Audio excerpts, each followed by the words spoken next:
Who are the 7 princes of hell? Let's talk about it. The concept of classifying different demons into different groups is nothing new.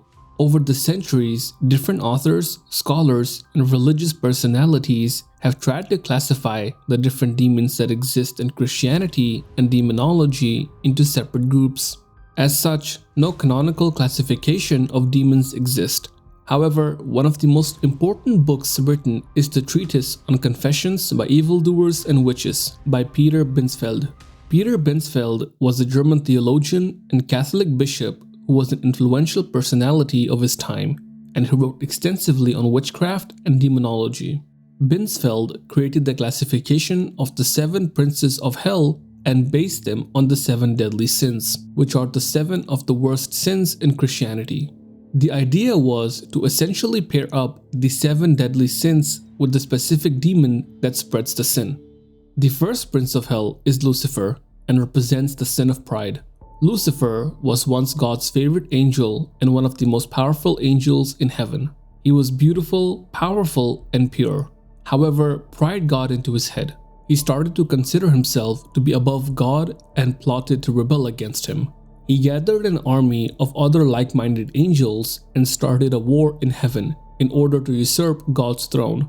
Lucifer and his army were defeated by God's army of Archangel Michael and the other angels that did not rebel against God.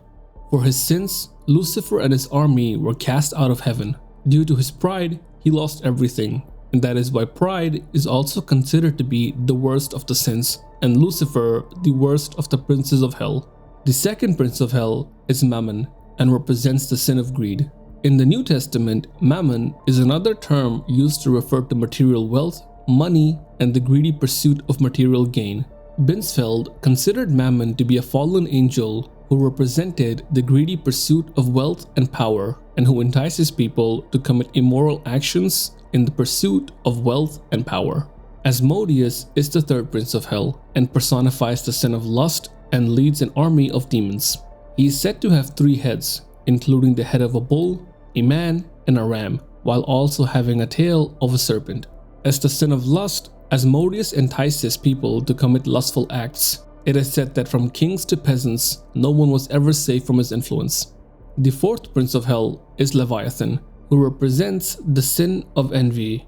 Different interpretations of the Leviathan exist. Some consider it to be a giant serpentine sea monster, while others consider it to be a monster that punishes those who are envy by swallowing them whole. However, Binsfeld saw Leviathan as a demon who entices people to envy. Beelzebub is the 5th prince of hell and represents the sin of gluttony.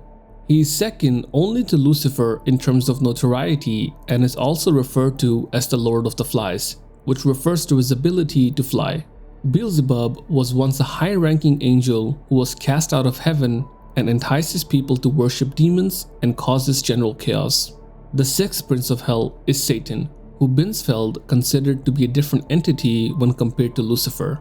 He represents the sin of wrath and is also the Christian devil. He is responsible for bringing evil into this world and was responsible for tempting Eve with the forbidden fruit in the Garden of Eden, leading to the downfall of man. Finally, the 7th prince of hell is Belphegor, who represents the sin of sloth. He tries to tempt people into laziness. Interestingly, in the Kabbalah tradition, which is a school of Jewish mysticism, Belphegor is a demon who helps people make discoveries by suggesting them inventions and discoveries, which he then later takes credit for. As people make inventions and begin to use them, Belphegor makes them too lazy to actually use it, which deteriorates their mental condition until the mind and invention are both destroyed.